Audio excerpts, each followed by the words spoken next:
오늘도 살아계신 하나님과 동행하시는 우리 성도님들을 축복합니다. 오늘 말씀은 시편 72편의 말씀을 함께 나누겠습니다. 하나님이여 주의 판단력을 왕에게 주시고 주의 공의를 왕의 아들에게 주소서. 그가 주의 백성을 공의로 재판하며 주의 가난한 자를 정의로 재판하리니 의로 말미암아 산들이 백성에게 평강을 주며 작은 산들도 그리하리로다. 그가 가난한 백성의 억울함을 풀어주며 궁핍한 자의 자손을 구원하며 압박하는 자를 꺾으리로다. 그들이 해가 있을 동안에도 주를 두려워하며 달이 있을 동안에도 대대로 그리하리로다. 그는 뱀풀 위에 내리는 비같이 땅을 적시는 소낙비같이 내리리니 그의 날에 의인이 흥왕하며 평강의 풍성함이 달이 닿을 때까지 이르리로다.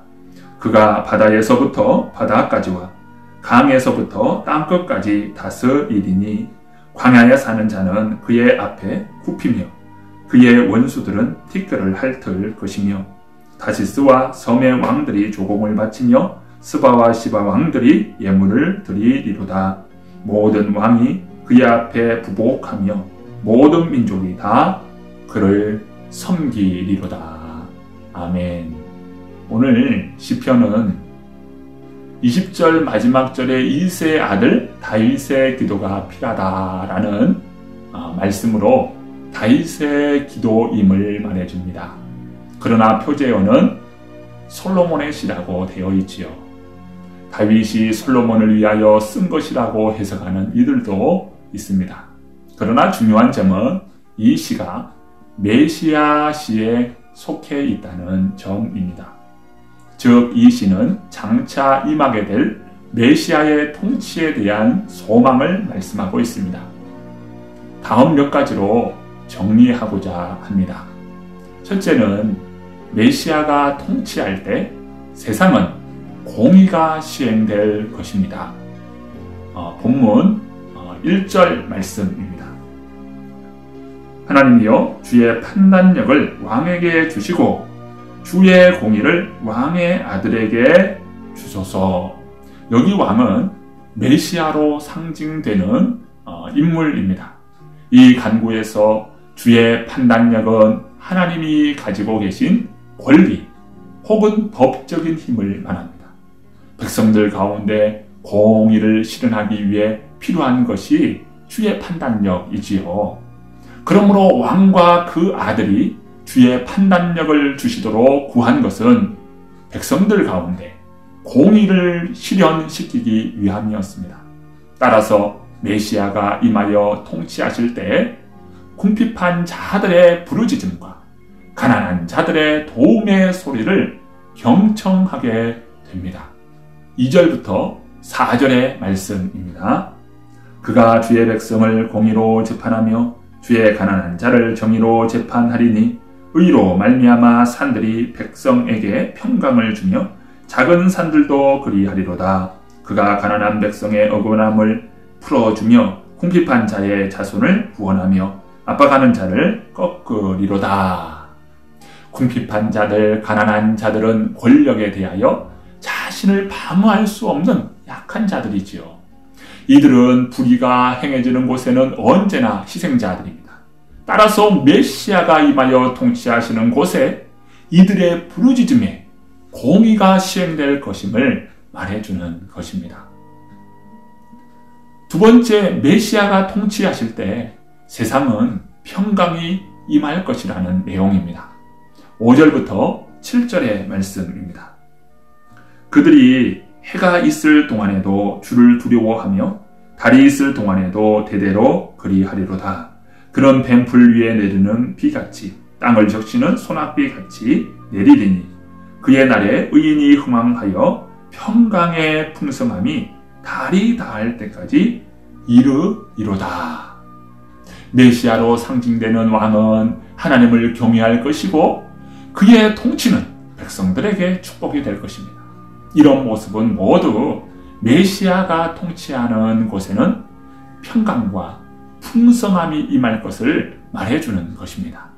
16절의 말씀에 보면 산꼭대기의 땅에도 곡식이 풍성하고 땅의 풀같이 왕성하리라는 그러한 묘사가 등장하지요. 팔레스타인 산들의 꼭대기는 거의 풀 한 포기도 자랄 수 없는 메마른 곳입니다. 그러나 메시아가 통치하시면 그런 곳까지 풍성함으로 가득할 것이라고 말씀합니다. 참으로 놀라운 사실은 메마른 환경일지라도 하나님의 은혜가 임하면 언제나 풍요로운 곳으로 변하게 됩니다. 물이 변하여 포도주가 되고 물고기 2마리와 보리떡 5개로 5,000명이나 되는 사람들이 다 함께 먹게 되는 풍성함이 있습니다. 우리의 삶은 환경에 의존되기보다 하나님의 은혜를 간구하는 우리 성도님들이 되었으면 합니다. 세 번째는 언젠가 세상은 메시아 통치 아래에 있을 것이라는 말씀입니다. 8절부터 읽어봅니다. 그가 바다에서부터 바다까지와 강에서부터 땅끝까지 다스리리니 광야에 사는 자는 그 앞에 굽히며 그의 원수들은 티끌을 핥을 것이며 다시스와 섬의 왕들이 조공을 바치며 스바와 시바 왕들이 예물을 드리리로다. 모든 왕이 그의 앞에 부복하며 모든 민족이 다 그를 섬기리로다. 메시아로 상징되는 왕이 세계를 통치하게 될 것을 말씀합니다. 이런 날이 임하면 인간의 죄악된 삶은 은혜의 기쁨의 삶으로 바뀔 것입니다. 그러므로 하나님의 백성들은 기도할 때마다 주의 나라를 사모하고 간구합니다. 성경의 마지막 요한계시로 끝나는 말씀에 아멘 주 예수여 오시옵소서라고 소망하며 간구하지요. 이것은 모든 하나님의 백성들에게 어떤 환경 가운데서도 소망을 갖게 하는 소망의 원천이 바로 여기에 있습니다. 메시아의 이상적인 통치에 대한 소망이 우리에게 어떤 의미가 있을까요? 이것은 하나님의 백성 모두에게 소망의 원천이 됩니다. 주님께서 우리의 이름을 불러주시고 우리의 손을 높이 올려주실 때 우리를 당할 자가 없습니다. 인생의 문이 열리고 하나님의 나라의 백성으로서의 권세와 축복을 누리게 됩니다. 하나님께서 우리 안에 거하시고 우리 가정에 그리고 우리 교회에 임하실 때 사망에서 생명으로 어둠에서 빛으로 혼돈에서 거룩한 창조의 역사가 임하게 될 것입니다. 우리 주님께서 통치하심은 우리에게 소망이요 축복과 은혜임을 믿습니다. 우리는 주님의 통치를 간절히 바라고 소망합니다. 본문을 정리해 볼 때 첫째는 공의가 시행될 것입니다. 두 번째, 세상의 살롬, 풍성함을 하나님께서 베푸실 것입니다. 세 번째는 세상은 하나님을 경외하며 주께서 다스리실 것입니다. 그러므로 우리는 하나님을 찬송하고 하나님을 초청해야 합니다. 본문 18절, 19절의 말씀으로 오늘 마치고자 하는데요. 자, 18절, 19절 말씀입니다. 홀로 기이한 일들을 행하시는 여호와 하나님 곧 이스라엘의 하나님을 찬송하며 그 영화로운 이름을 영원히 찬송할지어다. 온 땅에 그의 영광이 충만할지어다. 아멘, 아멘. 우리 모든 성도님들 이 하루도 주님을 높이며 성축하는 복 있는 하루 되시기를 축복합니다. 함께 기도드리십니다.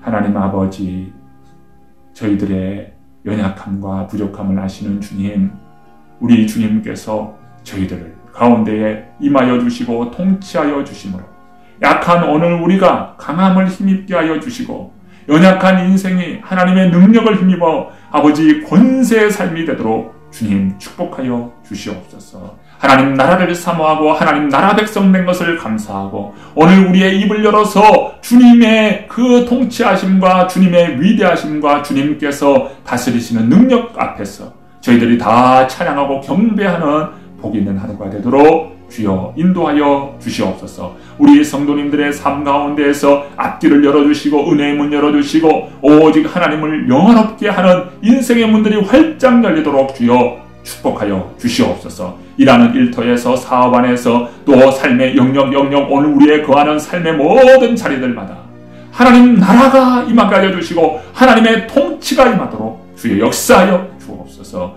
은혜 주신 주님께 감사드리오며 예수 그리스도의 이름으로 간절히 기도드리옵나이다. 아멘. 하나님이여 주의 판단력을 왕에게 주시고 주의 공의를 왕의 아들에게 주소서. 그가 주의 백성을 공의로 재판하며 주의 가난한 자를 정의로 재판하리니 의로 말미암아 산들이 백성에게 평강을 주며 작은 산들도 그리하리로다. 그가 가난한 백성의 억울함을 풀어주며 궁핍한 자의 자손을 구원하며 압박하는 자를 꺾으리로다. 그들이 해가 있을 동안에도 주를 두려워하며 달이 있을 동안에도 대대로 그리하리로다. 그는 뱀풀 위에 내리는 비같이 땅을 적시는 소낙비같이 내리리니 그의 날에 의인이 흥왕하며 평강의 풍성함이 달이 닿을 때까지 이르리로다. 그가 바다에서부터 바다까지와 강에서부터 땅끝까지 다스리리니 광야에 사는 자는 그의 앞에 굽히며 그의 원수들은 티끌을 핥을 것이며 다시스와 섬의 왕들이 조공을 바치며 스바와 시바 왕들이 예물을 드리리로다. 모든 왕이 그의 앞에 부복하며 모든 민족이 다 그를 섬기리로다. 아멘.